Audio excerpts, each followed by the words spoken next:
In regards to the Yakutia incident, much doubt has been placed on my official statements and testimony.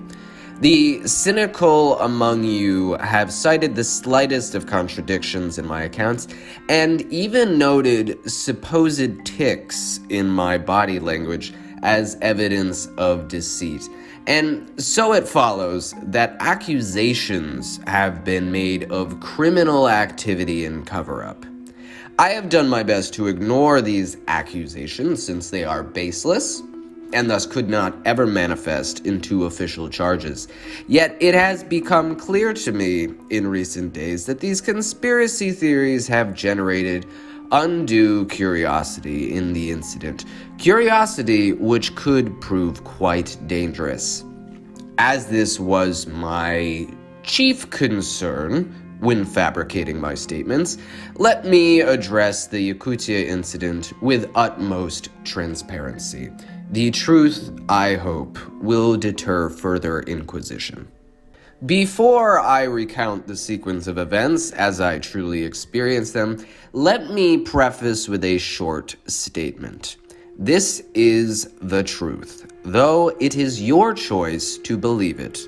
By all means, I would encourage you to consider the incident an unfortunate accident, as I have previously said, and to forget it entirely.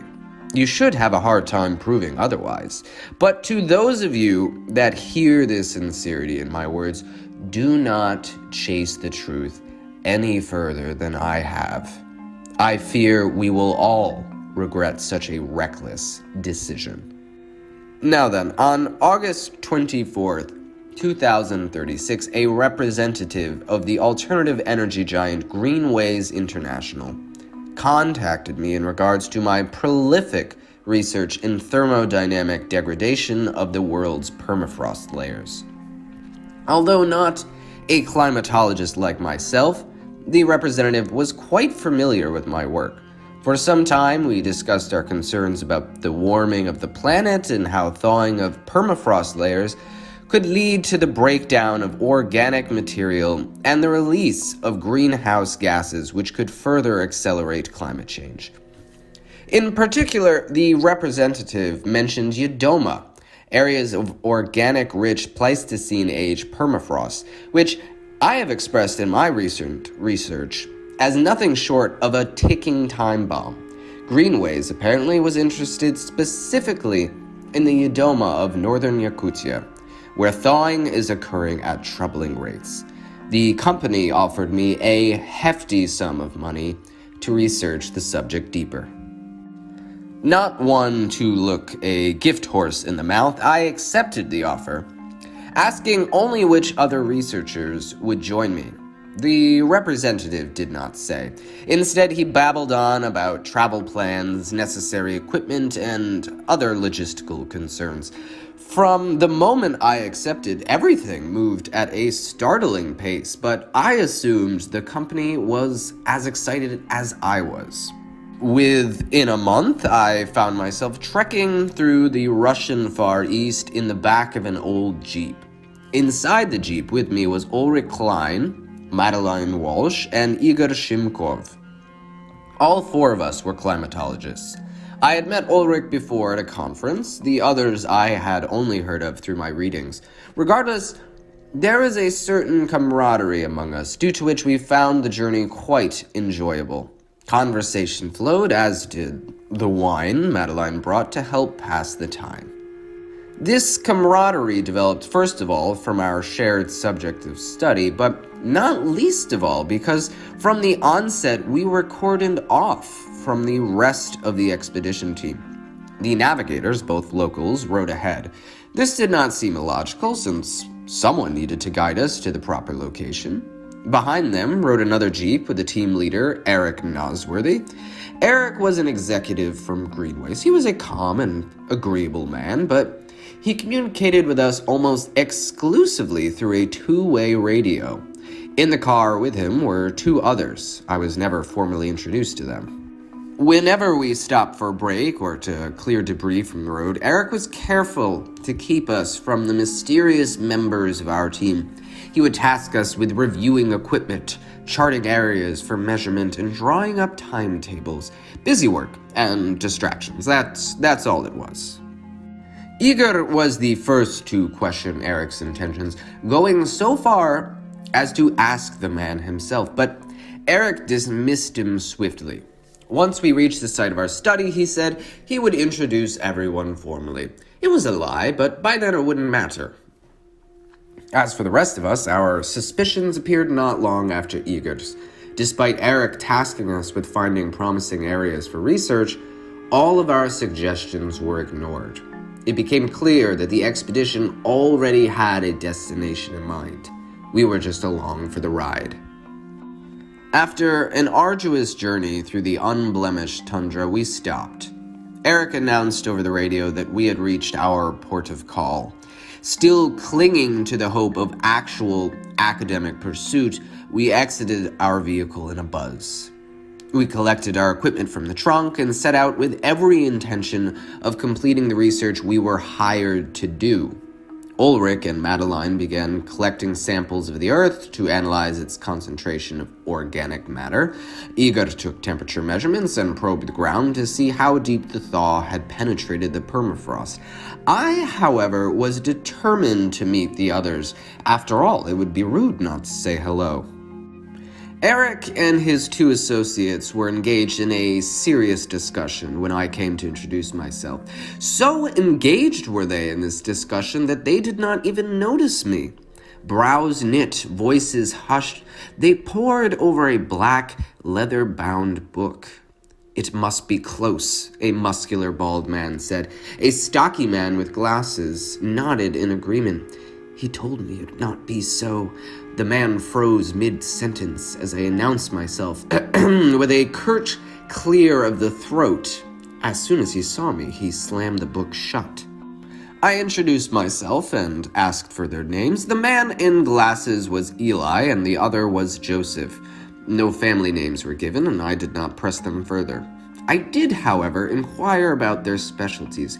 You can imagine my surprise when Joseph said archaeology. As taken aback as I was, Eric was even more so. At once he ushered Eli and Joseph away. I heard him direct the pair north to search further. For what? At the time, I could not even manage a guess. Eric returned shortly after to explain what I had heard. To his credit, he told the truth, or at least parts of it anyway.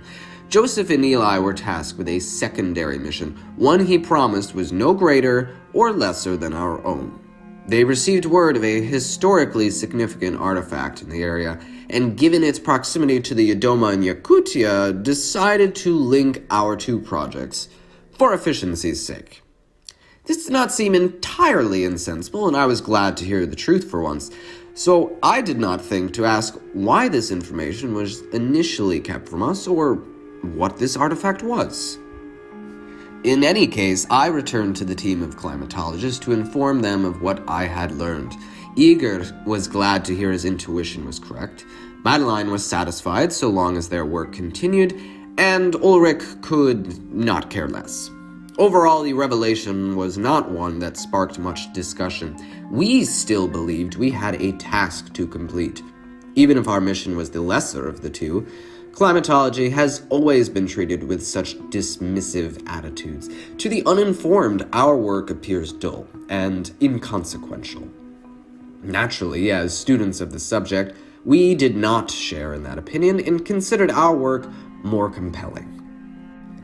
Having said that, I will not deny the sudden wave of curiosity that came over me when I heard Eric, Joseph, and Eli shout with delight. Indeed, I rushed over to see what it was that caused them to cheer. The other climatologists and even our guides ran over to see as well. Approximately 100 yards from where we had parked the cars was a strange depression in the earth. Yodoma is often marked by depressions known as alas, which form due to repeated melting and freezing. However, such depressions are never so pronounced as the one Eric and his secondary team stumbled upon. In my eyes, which I must admit are not trained to classify such geographical formations, the thing appeared to be a crater. Judging by the levels of erosion at the crater's edge and the amount of dirt and snow that filled its trough, the crater had formed many thousands of years ago. Now then, if I were to ask you what we found at the center of the crater, presumably you would say a meteorite, though Greenways would not have hired an archaeologist to investigate such a find, would they? No, and as I, standing on the rim of the crater, watched Eli stroke the spine of that great black tome, I failed to see how any book could aid them in finding a meteorite. Nor could I reason why, having found the crash site, he still clung religiously to it, as if it were the Lord's holy testaments. No, at the center of the crater was not a meteorite. It was the artifact Eric had mentioned. For some time, I did not see it for myself. Joseph, either purposefully or otherwise, blocked our view as he dug away the dirt and snow piled on by centuries. This was not such a hard task, given the poor state of Yakutia's precious permafrost. Nonetheless, we waited impatiently for the artifact to reveal itself to us. And when Joseph finally threw down his shovel, I descended into the crater to take a closer look. Artifact was not the word I would have chosen, for the thing seemed more like a monument. It was a perfect cylinder, unaffected by erosion. Its surface was smooth, except for a pair of helixes that encircled the artifact and crossed each other at increasing intervals as you neared its base. Centered at the top of the artifact was an orifice of sorts, surrounded by 3 curved blades. The purpose and location of this relic were perplexing even to Eli and Joseph. However, the composition of the find had all of us scratching our heads. The artifact was rigid and unyielding, and its color was pale and gray. The thing was horrible to look at and immediately called to mind images of cadavers stiffened by rigor mortis. Moreover, clinging to the relic's base was a web of some sort, blackened at the tips as if charred. At first glance, it appeared to be some sort of vegetative growth with vine-like tendrils expanding outward. However, at second glance, the vines more closely resembled veins. As it turns out, this growth was not firmly attached to the relic. Joseph cut off a piece and sealed it in a vial. While I marveled at the inexplicable find, a concerning thought materialized in my head. The most effective way for me to explain this notion is to compare it to the sensation one feels while standing near the edge of a cliff. As you stare down that spine-chilling height, a voice in your head tells you to jump. No doubt the fall would kill you. That thought has no reason to enter your head at such an inopportune time, yet it appears anyway, naturally. And so when I thought of plunging my hand into the relic's blade-lined orifice, I dismissed the thought as a natural one. As I shook off this thought, I looked around at the others in our ragtag team. They were transfixed by the artifact. Whatever the thoughts that passed through their head, they looked on with undue interest, as if the fleshy monument were a gruesome car crash with no survivors. Madeline passed around her bottle of wine and offered a toast to their great discovery. It wasn't long before all pretenses of our mission were dropped. Eric became consumed by his interest in the relic. When I shared some of our preliminary data about the permafrost, he completely brushed me off. When I asked the navigators where we would be heading next, they simply shook their heads and shrugged. No directions were given, no plans were shared. So I broached the subject with Eric as delicately as I could. My team had collected all the data we needed from the location and were ready to move. The very notion of leaving the relic behind infuriated Eric. He flew into a manic state, the likes of which I have never seen anyone enter before. He cursed me out, called me selfish, ignorant, and inferior, and balled his fists so tight I thought they'd pop. We would not leave, none of us, not until they had studied the artifact to the fullest extent. If my thoughts were not related to the artifact, he did not want to hear it. The encounter was disturbing, to say the least. However, I found that everyone had entered a queer sort of state. Ulrich and Madeline grew melancholy, and Igor anxious. The guides huddled close to one another, rarely leaving their tents, as if lost in a world that terrified them.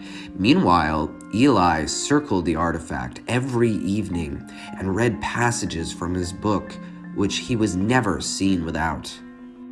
Worst affected, though, was Joseph. He spent almost all his time digging holes by the relic. The temperature had dropped considerably since we had reached the site, so this proved troublesome. Nonetheless, he dug all day until his hands were raw and his head dripped with sweat. At night, he slept in a tent just feet from the relic. I am uncertain what ideas had infected his head, but he seemed desperate to find something more than just that brutal monument. All the while, he talked aloud to himself. By the sound of it, he was having entire conversations, even pausing for a response.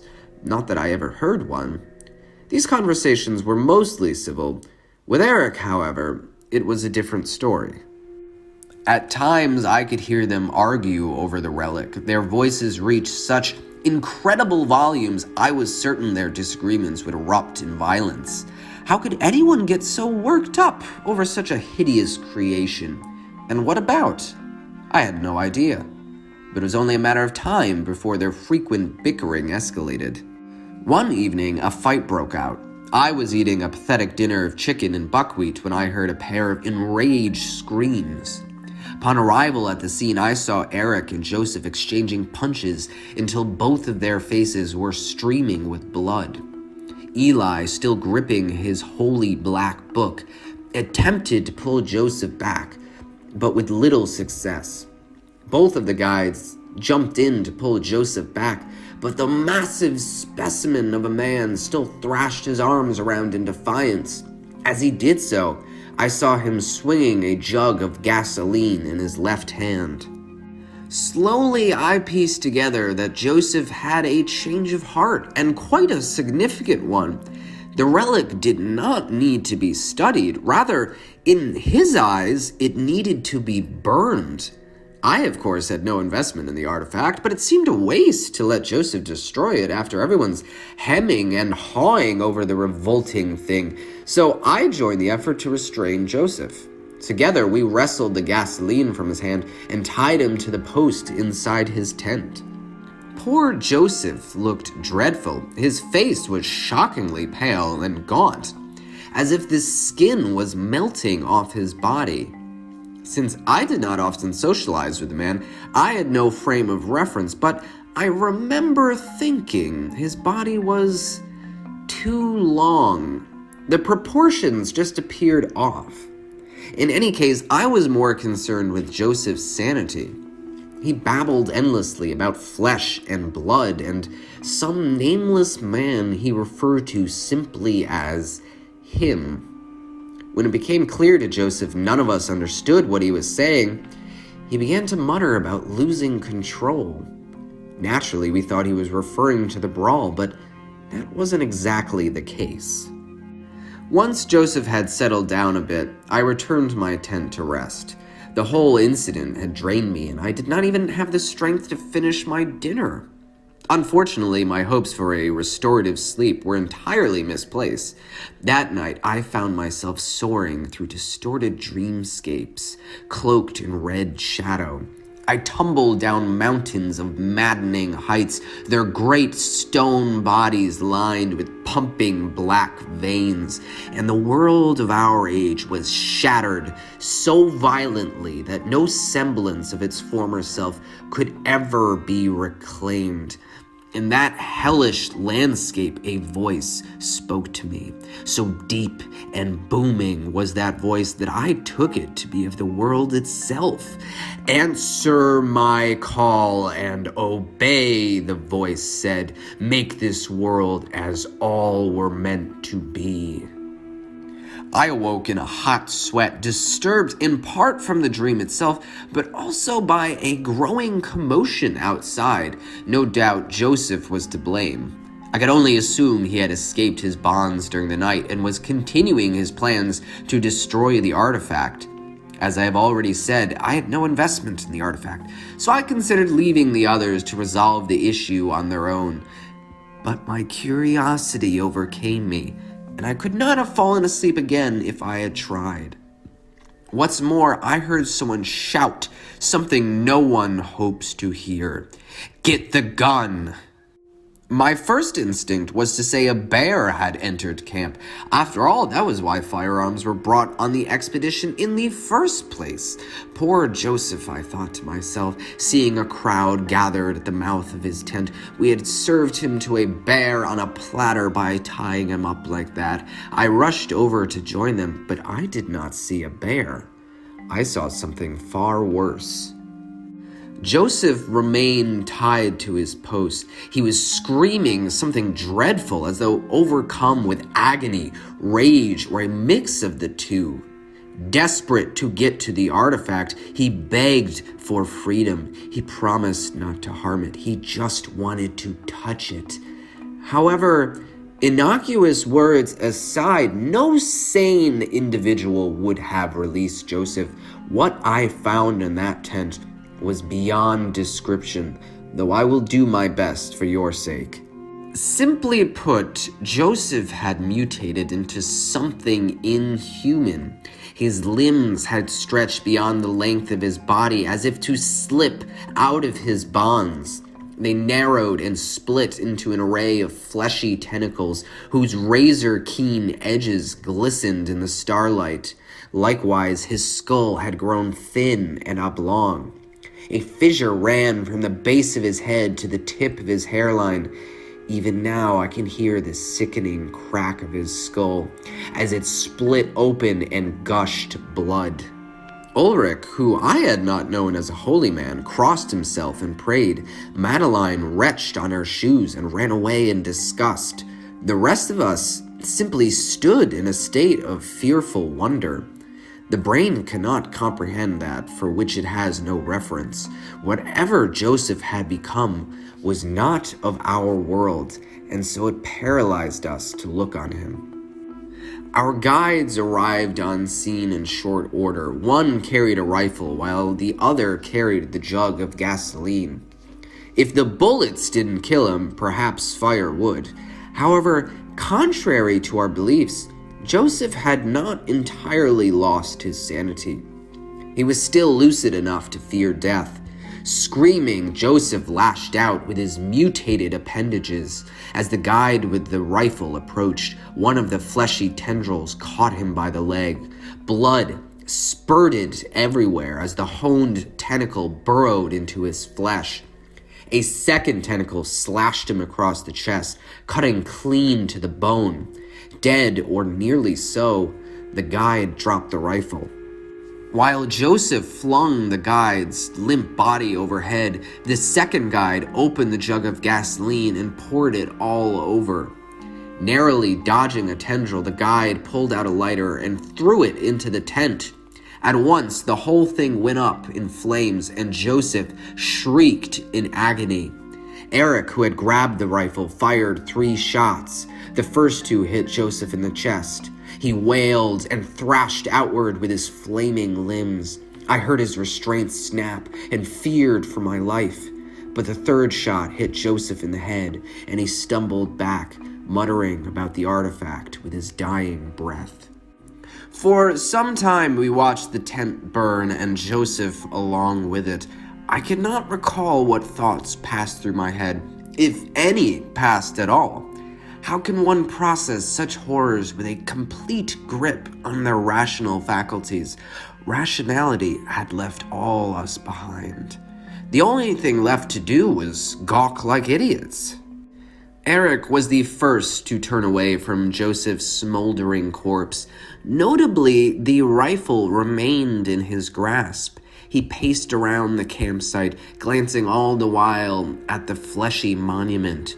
Frightened by his agitated behavior, I backed away slowly from the scene, but Igor caught me under the arm and pulled me towards our armed director. I was his moral support. "What in the hell is going on here?" he asked. Madeline, who had finished emptying the contents of her stomach, joined Igor in his anger. "This was never about the Adoma, was it?" she said. Even Ulrich spoke up. "You owe us an explanation," he said. Understandably, our remaining guide was the least forgiving of Eric's secrecy. His friend had died for a mission none of us fully understood. If not for the gun in Eric's hands, I believe the guide would have paid blood with blood. Instead, he could only curse and stomp around in anger. Silent as the night, Eli appeared behind us with his book in hand. He adjusted his glasses and sighed from deep within his chest. "If you won't tell them," he said to Eric, "then I suppose I will." "Eli, we swore to—" "Someone is dead, Eric. Let them hear the truth." "Very well, but the mission does not change," he said.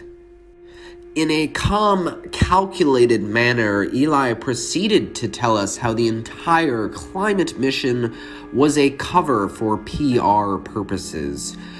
We had expected as much and agreed that Greenway's shareholders would not be thrilled to hear about their energy company partaking in meaningless archaeological expeditions. However, as Eli explained in excessively reasonable and measured terms, there was a meaning behind their venture. To emphasize his point, he held up the black leather-bound book. The great Gothic tome was, he claimed, the Daemon's Grimoire. Not a translation, not a copy, but the very book of legend.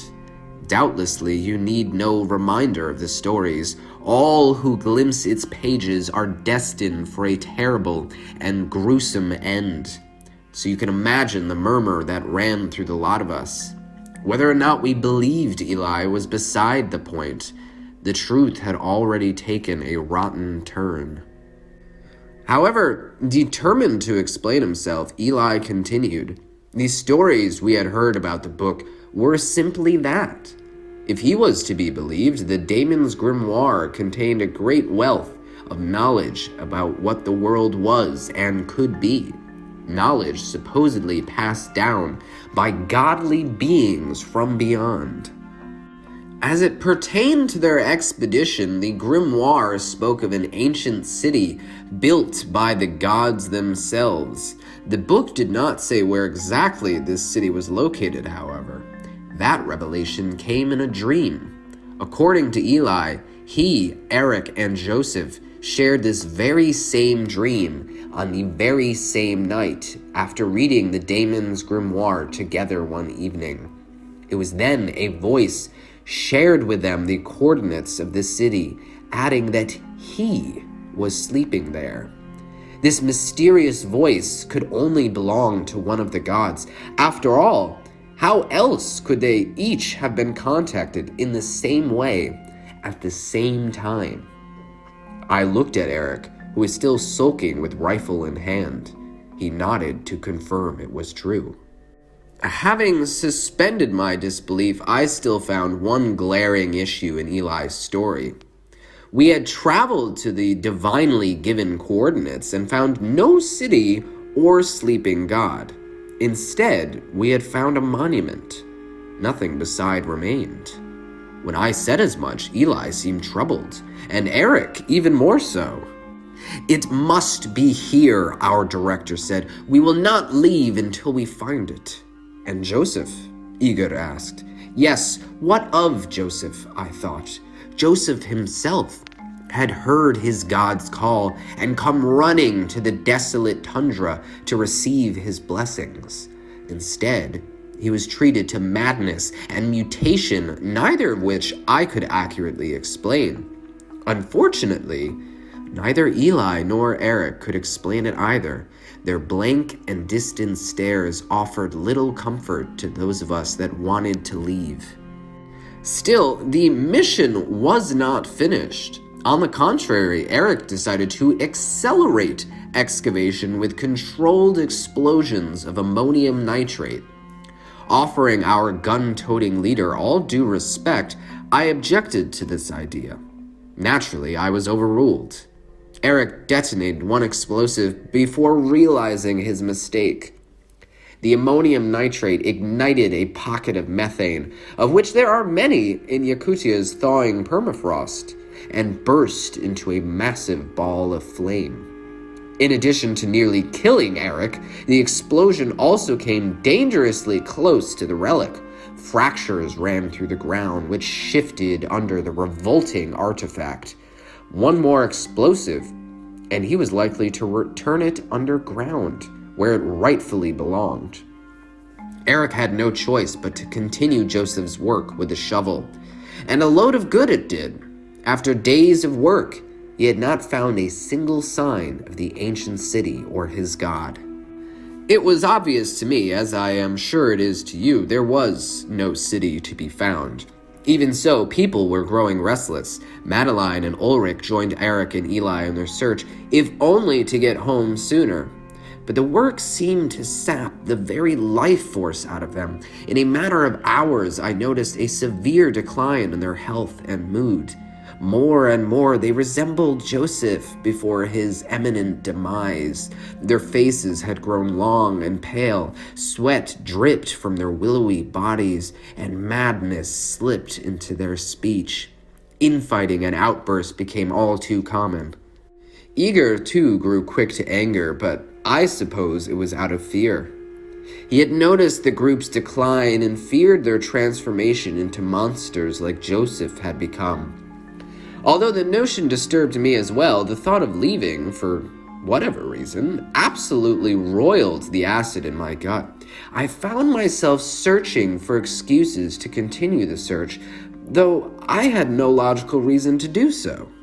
It was then I developed a theory, baseless, though not impossible, about what had happened to Joseph and what was happening to all of us. Imprisoned in the permafrost was more than just methane. It has been said by some academics that bacteria and viruses of forgotten ages may also lie dormant in the frozen earth. Perhaps by breaking up the ground, we had released a plague upon ourselves. If this were the case, it would be reckless to return to society.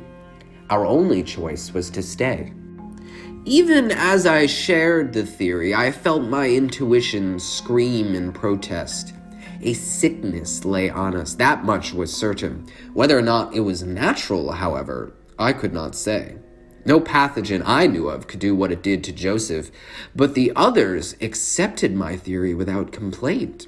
I suppose the alternative, the truth, was even more frightening. So, like it or not, everyone agreed to stay and doom ourselves to the very same fate that took Joseph. Next to deteriorate was Eli. According to Madeline's account, he was shuffling in a spiral around the fleshy monument like water around a drain. Though she called out to him, he could not hear or see anything beyond the relic. So blind was he to the world around him that he fell face first into a hole. Upon pulling him out, Madeline found him burning a fever and muttering senselessly. By the time I saw Eli, he was already in another world entirely. We wrapped him in a blanket and lay a moist cloth over his head. It did nothing to sober his deepening state of insanity. He muttered ceaselessly about the body and blood and the cleansing of earth. I found the chatter quite ominous, but Eli's physical transformations repulsed me to an even greater extent. His limbs drooped, while his arteries bulged against his taut skin. Bloody tears ran down his cheek, and his pupils dilated until they consumed the entirety of his eye. As I backed out of the tent, I heard the stuttering growl of an engine revving. Without hesitation, Eric bolted after the car, shouting hysterically. I heard the crack of his rifle and the sound of the car skidding to a stop. After a moment of brief silence, the rifle fired again. I looked around the camp and determined the guide had stolen the car. Now he was dead. Feeling a rising sickness in my gut, I returned to my tent. Igor was there waiting for me with a look of desperation on his face. "It is the artifact," he said. "We need to destroy it." "Eric will not like that," I said. "It has poisoned us. We will not be free until it is gone," Igor continued. "You must help me. Tonight we will use the ammonium nitrate." Igor's plan struck me as the most sensible thing I had heard throughout the entire expedition. If there was one common thread running through our troubles, it was that terrible monument of madness. Still, I resisted. "I am afraid I don't feel comfortable with explosives," I said. Igor protested vehemently. Destroying the artifact was a necessity for all of us. If we did not do it now, then we would not get the opportunity again. Madness would take us before long. I assumed he was right, but I could not bring myself to join him. "I cannot," I told him, "but I will not stop you either. Do what you must. I won't tell anyone." Disappointed, though unsurprised, Igor returned to his tent. Exhausted by the troubling sequence of events, I went to sleep. With luck, the nightmare would be over by the time I woke up. But sleep had its own nightmares to offer. Again, I found myself amid a shattered world of bleeding shadow. And again, a voice called to me. "Hear me and obey," it said. Its dark, tortured timbre shook the very fabric of my dream. "Be my city of body and blood." I awoke in a sweat. For several moments, the voice's echo lingered between my ears. Gasping for air, I sat up and stared ahead. Just then, a silhouette passed by the entrance to my tent. It was still nighttime, so I could only assume it was Igor about to enact his plan. Rather than lie in wait for an explosion to startle me, I got up to follow him. But it was not Igor sulking through the darkness. It was Eli. If not for his glasses, I would not have recognized him. The man's rotund belly had caved in as his back had hunched over. His sinking arms had taken on a vegetative texture like dusky roots reaching ever downward with bristly hairs feeling for sustenance. The skin below his eyes drooped down an inch, showing a long stretch of moist pink flesh that glistened in the starlight. Notably, Eli's black book was missing. Only a madman would approach him, and that I had not yet become. Instead, I sated my curiosity by following from a distance. I watched Eli slink down the crater towards the relic. Apparently, he was conscious enough to avoid the holes his team had dug, for this time he wove around them without so much as a glance. His focus was singular. Slowly, deliberately, he made his way to the relic. Although I hadn't the slightest notion what might happen when Eli reached the relic, the darker recesses of my mind waited with much excitement. I even felt a small flutter in my chest, as if my subconscious were cheering for that very moment. Yet in my heart of hearts, I knew the result could not be good. After what I had seen in Yakutia, the only reasonable expectation was one of horror. There was a brief pause after Eli reached the relic. Eyes twitching, he stared at the bladed orifice in the monument. Whatever humanity remained in him resisted with all its waning strength, but in the end, it gave out. Without warning, Eli slammed his head into the artifact again and again. The 3 curved blades dug into his skin and his eyes. Skin ripped and blood poured as his flesh caught on the artifact. This was his sacrifice to the god of his dreams. And the sacrifice was accepted. The monument latched onto his face, absorbing it into its grisly architecture. Eli's body expanded, losing all form and definition. He became a sheet of writhing flesh that smothered the cold, dense earth. Black veins forked through his stretched tissue as it reached for yards in every direction. Terror and revulsion swallowed whatever curiosity lingered inside me. I stood dumbstruck, grasping for words to make sense of what I had seen. Not far off, Igor jogged towards me. He carried a bag of ammonium nitrate in one hand and a small detonator in the other. His stupefied expression reflected mine perfectly. "Do you see?" he said. "We have to destroy it." I was in complete agreement, yet it pained me to say so.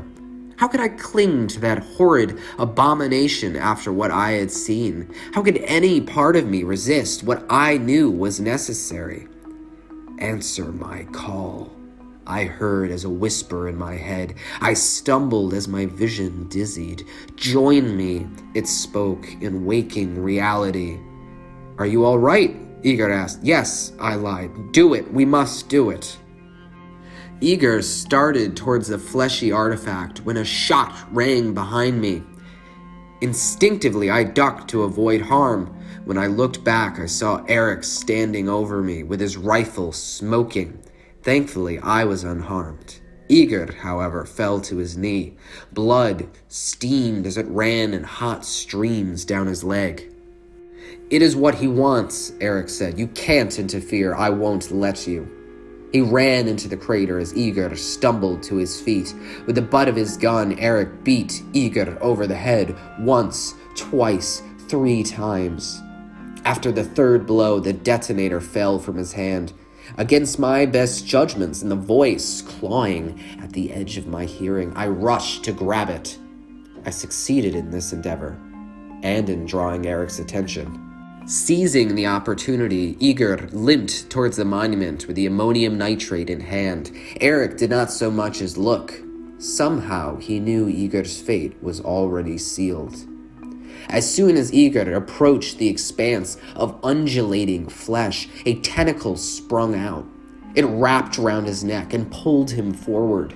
At once, Igor dropped the explosives and dug his hands into the dirt, but the veiny tendril dragged him without burden, and already blood spilled from his throat.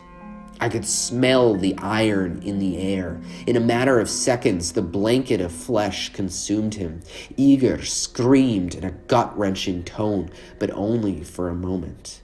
Once his body melded into the collective, the throbbing mass expanded, forming strange geometric pillars that appeared designed by some cruel and twisted architect.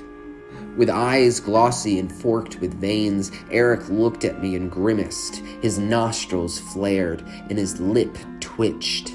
All the while, a crack carved a path through his brow. Bulbous red tumors pushed through the fissure, forming into eyes and mouths and bones. I heard the voice again, this time from Eric's own lips. "Why do you resist me?" it said. Eric threw away the gun in a threatening display of confidence. Behind him, I could see the mutated figure of Ulrich haul a screaming Madeline to the monument. Together, they fell into the mass of sculpted meat and blood. Madeline's shouts darkened and stuttered. As her face was absorbed into the hole, Ulrich melted without a sound. Their sacrifices fed the monstrous city of flesh, which spread to unexpected heights. Once all there was, the horrid monument now seemed a simple stroke on a canvas of ever-expanding horrors. "Do you not understand?" the voice said. "Already my signal rolls across the land, infecting the minds of every living thing. They will join to me, and we will grow into the worlds alive with flesh and blood. Who are you to stop me? The earth is thawed. I cannot be buried now." I was no one. The more its words seeped into my head, the more it seemed so. I was a servant, a slave, a sacrificial lamb. My body was forfeit, and my mind incommensurate with the grandeur of my God. Eric grabbed me by the ankle and dragged me forward to join the rest. I was inclined to let him. Yet, as I approached my imminent death, I saw the explosives lying where Igor had left them, just inches from the corporeal city. In my fleeting identity, I roused the last of my will and remembered the simple plan Igor had formed. As I triggered the detonator, I hoped the god was wrong. Perhaps he could still be buried. Igniting upon an underlying pocket of methane, the ammonium nitrate exploded in a glorious blast of fire. Fragments of flesh and bone erupted outward, and blood rained from the sky. Tremors shook the earth, and the ground fell inward. I scrambled manically to get out in time. Eric was not so lucky. Where he once stood, I now saw a cloud of dust and a splatter of red. As for the artifact, I could not say whether it was buried or destroyed. It was nowhere to be seen, and frankly, that was the only comfort I needed. The god's voice fell silent, and my sanity flooded back to me. I took one of the jeeps and fled that cursed place with reckless abandon. And so it was that I returned to you, the lone survivor of a living nightmare. For some time I endured that truth in silence, suffering your twisted conspiracy theories and pointed accusations. I did it for you, so the truth could never lead you to such cruel terrors as I had experienced. Yet you have beaten me beyond my patience. If you could not keep quiet, I reasoned, then no longer could I. Now take my honest account and put your curiosity to rest, because it can only do you harm. Bury it, so you should never think to look for it again. Please, for all our sakes.